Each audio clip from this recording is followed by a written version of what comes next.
अगर भारत को पीछे ना छोड़ा तो मेरा नाम शहबाज शरीफ नहीं।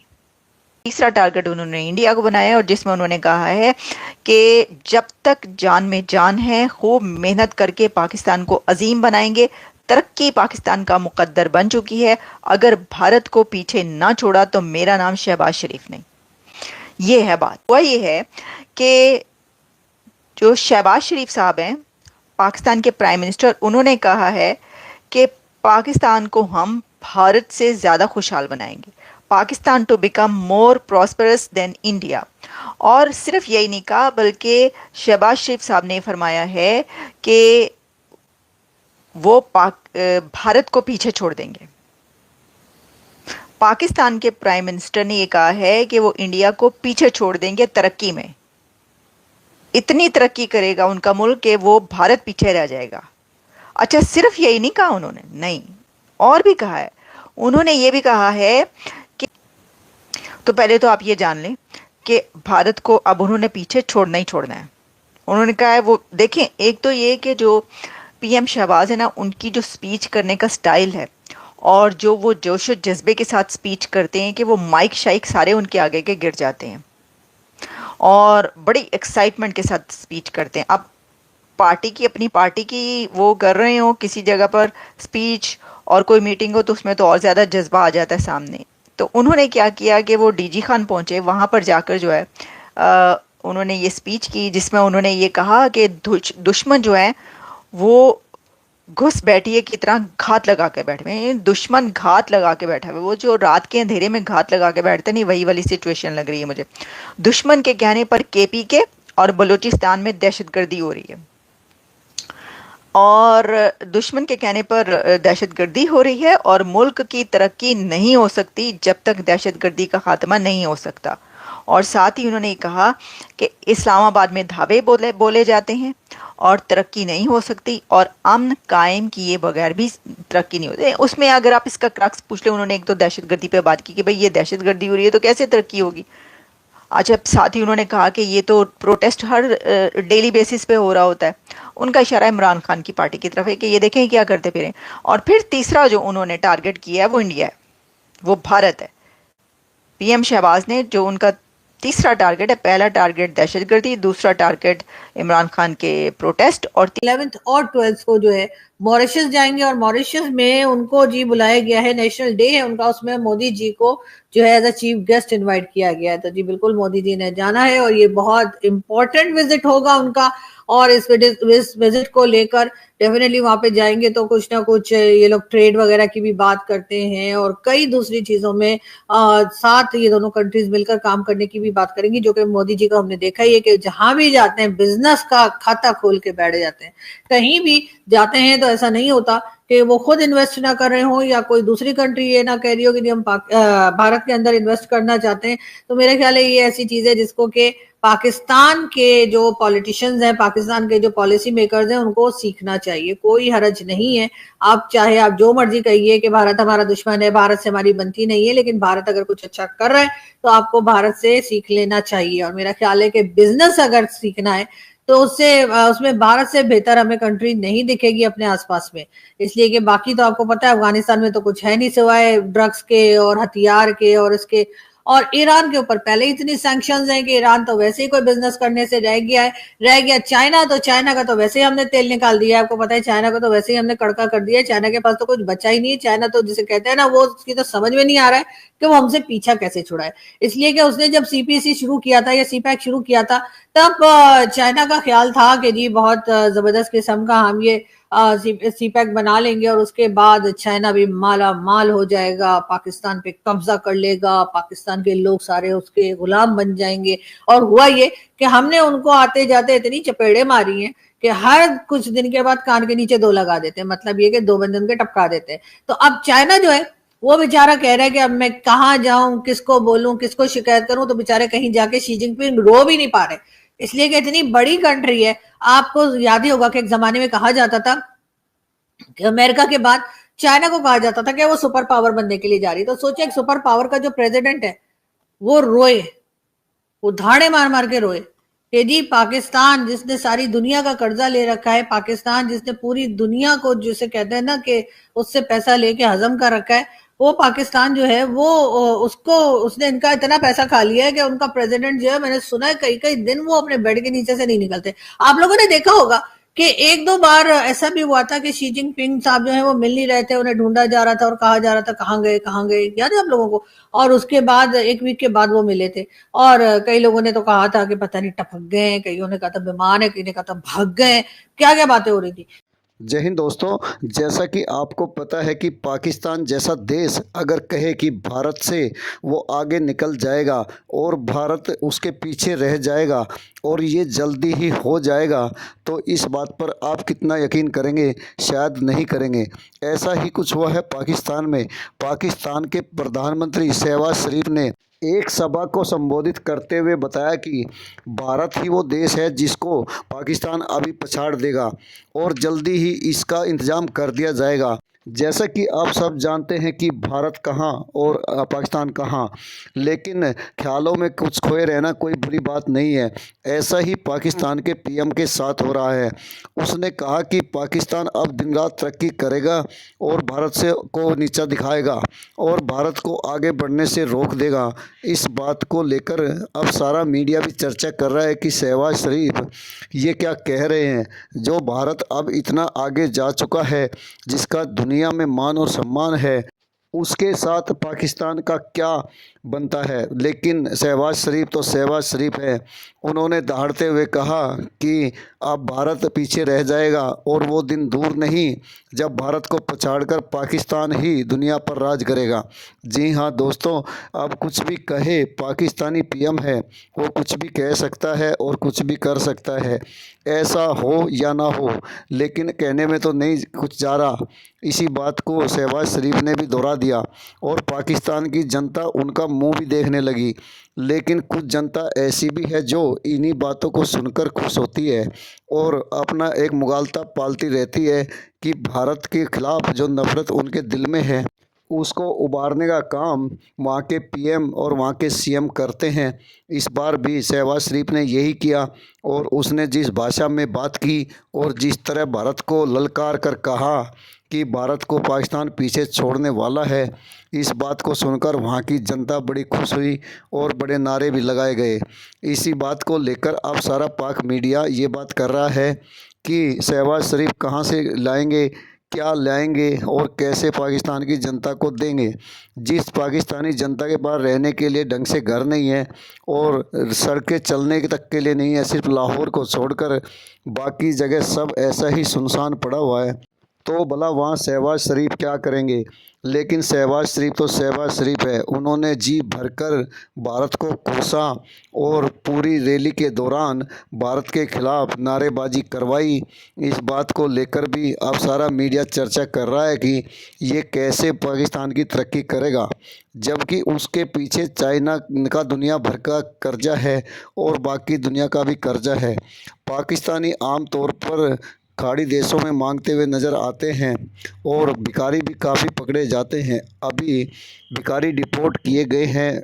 उसके बाद भी पाकिस्तानी पीएम तो पाकिस्तानी ही है ना, इसलिए उन्होंने जो कहना था वो कहा और जनता खूब हंसी और खूब तालियां मारी। दरअसल पाकिस्तान में जनता को बेवकूफ़ बनाने का ये सबसे आसान तरीका है कि भारत को बुरा बुरा कहा जाए, भारत के बारे में उल्टा सीधा बोला जाए, तो जनता भी वाह वाह करने लगती है। इसी बात से शायद पाकिस्तान की तरक्की भी रुकी हुई है और इतने पीछे है, जबकि भारत तो आज कहां से कहां जा चुका है, इस बात का अंदाज़ा भी पाकिस्तानी पीएम को है।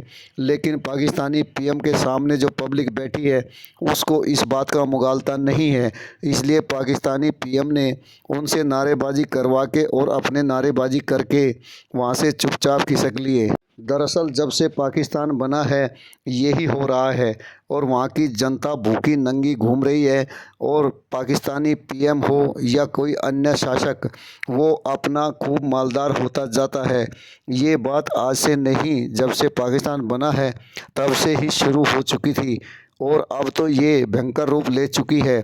वहाँ की जनता दिन रात अंधेरे में और बुरी तरह गरीबी में जी रही है, लेकिन वो अब भी भारत के साथ मुकाबला करने की सोचती है। और इसी का फ़ायदा पाकिस्तानी पीएम ने उठाया और खूब ज़ोर ज़ोर से भारत के ख़िलाफ़ बातें की। और भारत जो कि उससे करोड़ों आगे साल आगे जा चुका है, उसका पीछा करने की बात कही, साथ ही उसको पीछा करने की छोड़ो, उसको पछाड़ने की बात कही। ये बात सुनकर अब सारा मीडिया हंस रहा है और शहबाज शरीफ की मजाक भी बना रहा है। दरअसल जब तक जनता ऐसी है तो उस देश के शासकों को कोई फ़र्क नहीं पड़ने वाला। कोई मजाक करे या ना करे, देश जाए या रहे, इस बात से वहाँ के शासकों को कोई फ़र्क नहीं पड़ता। उनको जनता ऐसी मिल चुकी है जिसको आराम से भरमाया जा सकता है और भ्रम में रखा जा सकता है। इसका ही उदाहरण शहबाज शरीफ ने अपनी रैली में दिया और खूब ज़ोर ज़ोर से नारेबाजी की, जिसको सुनकर पाकिस्तानी जनता पूरी खुश हो गई और इसी खुशी का सहारा लेकर अपने टूटे फूटे घरों में लौट गई। अब इस बात को तो सारी दुनिया जानती है कि भारत आज कहाँ है और पाकिस्तान का क्या हाल है। भारत जहाँ दुनिया में अपना स्थान रखता है और दिन पर दिन तरक्की करता हुआ जा रहा है, वहीं पाकिस्तान दिन पर दिन कर्जे सागर बनता जा रहा है। आज किस देश का उसके पास कर्जा नहीं है। चाइना का तो सबसे ज़्यादा कर्जा है और चाइना चाहता भी यही था कि ये देश कर्जे में डूबा रहे और इसकी सड़कें और इसके रास्ते चाइना इस्तेमाल कर सके। उसी चक्कर में ये उसके चंगुल में फंस चुका है। अब इसको अमेरिका और ब्रिटेन से इतनी सहायता नहीं मिल रही, इसीलिए इसके शासक परेशान और हैरान है। अब आगे देखना होगा कि क्या होता है। आप आगे इसकी बातें सुने।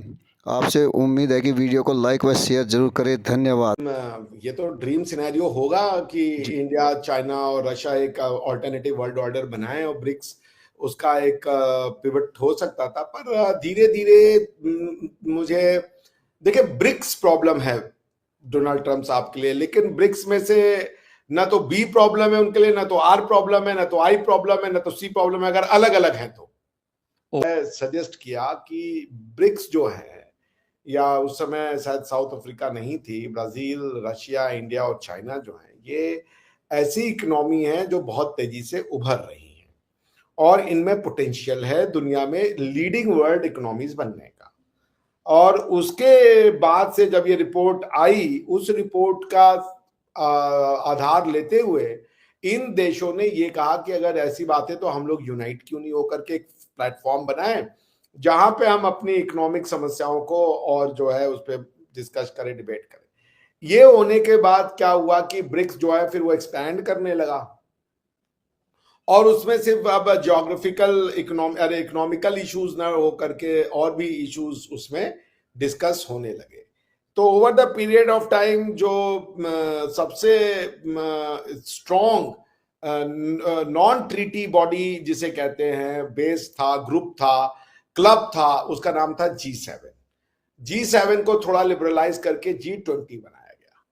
तो ब्रिक्स जो था वो G7 की कैटेगरी में धीरे धीरे आने लगा था और ब्रिक्स की पॉपुलैरिटी इतनी बढ़ रही थी बिकॉज ऑफ द वेस्ट की नाराजगी जो दुनिया में थी, उसकी वजह से ये इनकी पॉपुलैरिटी बढ़ रही थी। तो उसको देखते हुए ट्रम्प साहब आए और उसमें यह भी कहा गया कि हम जो ब्रिक्स के नेशन हैं, हम वो अपना म्यूचुअल जो है एक करेंसी को जन्म देंगे या mutual bilateral trade local currency में करेंगे और हम डॉलर की एक्सेप्टेंस को धीरे धीरे कम करेंगे या उसको डी डॉलराइज कर देंगे। उसको देखते हुए, चूंकि आप जानते हैं कि ट्रम्प साहब एक जूडो क्रिश्चियन ट्रेडिशन और वेस्टर्न सिविलाइजेशन के मानने वाले हैं, उसकी जो एक restoration of make America great again, which effectively means make west great again, ठीक है ना। तो उसको देखते हुए उनकी ये कटिबद्धता है या उनका ये डिसीजन है कि किसी भी तरीके से ब्रिक्स एक ऑल्टरनेटिव वर्ल्ड ऑर्डर के रूप में ना पोज कर सके। और इसको देखते हुए वो ये सारे के सारे स्टेटमेंट दे रहे हैं। टैरिफ वाली बात कही कि अगर वो डी डॉलराइज करेंगे तो हम 150% टैरिफ दे देंगे। ये बातें कहना आसान है, मगर इतना आसान होगा नहीं इम्प्लीमेंट करना, बिकॉज अमेरिका भी कोई ऐसा नहीं है कि इंडिपेंडेंट और सॉवरेन रूप से सर्वाइव कर जाएगा और किसी देश की उसको जरूरत नहीं है। America also need markets, America also need people to function and perform. तो इसको देखते हुए वो चूंकि एक नॉन वेस्टर्न ग्रुप है और डोनाल्ड ट्रंप साहब इस समय वेस्ट को रिप्रेजेंट करते हैं। डोनाल्ड ट्रंप का इलेक्शन वेस्टर्न सिविलाइजेशन के रिवाइवल का इलेक्शन है, इसलिए वो एक थ्रेट मानते हैं क्योंकि वो नॉन वेस्टर्न ग्रुप है एंड दैट अर्क्स हिम और दैट काइंड ऑफ अनसेटल्स हिम। जी, आपने पाक मीडिया को सुना और देखा कि किस तरह शहबाज शरीफ बातें कर रहे हैं और किस तरह भारत के खिलाफ बातें करके अपना शिकंजा जमा रहे हैं। दरअसल पाकिस्तान में कोई भी सरकार ज़्यादा देर चलने वाली नहीं दिखती। जब तक सेना का हाथ उसके ऊपर है वो चलेगी, नहीं तो नहीं चलेगी। लेकिन इस दौरान सरकार को एक टास्क दिया जाता है कि वह जनता को किसी भी तरह भरमाए और किसी भी तरह बहकाए। इसी बात को साबित करते हुए शहबाज शरीफ ये लेक्चर दे रहा था। ना सिर्फ ये बल्कि सारे ही नेता वहाँ के यही हाल होता है उनका और यही करते हैं, क्योंकि वहाँ सेना का ही राज है और सेना इनको अपने पिट्ठू के तौर पर इस्तेमाल करती है और जनता को बहकाती है कि भारत के खिलाफ के ये बोलते रहेंगे और जनता इनकी बात सुनती रहेगी। और इसी तरह सारे पाकिस्तान का काम चलता है। सेना अपना काम करती है और वो इनको भी कुछ हिस्सा देती है, बाकी ये जनता को बहकाते रहते हैं। इस बात का सारी दुनिया को अंदाज़ा है और भारत तो इस बारे में अच्छी तरह जानता है, इसलिए उसने पाकिस्तान के सारे रास्ते बंद करके पाकिस्तान का नाम भी लेना अपनी ज़ुबान पर अच्छा नहीं समझा। यही कारण है कि आज पाकिस्तान सारे दुनिया में एक तरफा एक जैसा होकर रह गया। दरअसल पाकिस्तान का ये खेल आज से जारी नहीं है, जब से पाकिस्तान बना तब से ऐसा ही खेल जारी है। वहाँ के नेता कुछ कहते हैं और आर्मी कुछ और कहती है और जनता बीच में पिसती रहती है। आज जनता का ऐसा हाल है कि लाहौर जैसे शहरों को छोड़ दे या इस्लामाबाद जैसे शहरों को छोड़ दे तो गाँव में लोग भूखे मरने को जैसी हालत में है और उनके पास अपना ढंग से मकान तक नहीं है और खेती बाड़ी का भी सत्यानाश हुआ पड़ा है और सारे ही उद्योग धंधे तकरीबन कंगाली के कगार पर है। हाँ, गधे पालने का स्टोर ज़रूर इन्होंने खोल लिया है ताकि अपने बॉस चाइना को सप्लाई कर सके। गधे पाकिस्तान से धड़ाधड़ पाकिस्तान में से चाइना को सप्लाई हो रहे हैं, इस बात का सभी को पता भी है। यही पाकिस्तान की तरक्की है और यही तरक्की का इरादा भी है। दरअसल वहाँ पे सेना के अफसरों और राजनेताओं की रोटी रोजी चलनी चाहिए, बाकी जनता गई भाड़ में, ऐसा काम होता है और आज से नहीं बहुत पहले से होता रहा है। इस बात को अब सारी दुनिया जान चुकी है और पहचान चुकी है। शहबाज शरीफ कुछ भी बोले लेकिन ये सच्चाई है कि वहाँ की जनता दिन रात तड़प रही है और खाने के लाले तक पड़े हुए हैं। पढ़ाई नाम की चीज़ नहीं है और जो है वो भी पुराने सिलेबस से चल रही है। दरअसल पाकिस्तान का ढांचा ही ऐसे बना है कि वहाँ पर मुल्ला मौलवियों, नेताओं और सेना की ही कमांड है। अब मुल्ला मौलवी तो वैसे इस्तेमाल किए जाते हैं, मेन कमांड तो जो है वो सेना की है और अपने नेताओं को भी बांट दिया जाता है। इससे दोनों पक्ष संतुष्ट रहते हैं और पाकिस्तान की जनता गई भाड़ में, इस बात को भी वहाँ पर देखा जाता है। भारत जैसे देश से मुकाबला करना पाकिस्तान के लिए सिर्फ सपना ही रहेगा, क्योंकि भारत अपने काम खुद करता है और अपनी जनता को धोखे में नहीं रखता। इस बात का फ़र्क पाकिस्तान और भारत में स्पष्ट दिखाई देता है। इस बात को दुनिया भी जानती है और होता भी ऐसा ही है। वीडियो को लाइक व शेयर करने के लिए आप सभी का धन्यवाद। जय हिंद, जय भारत।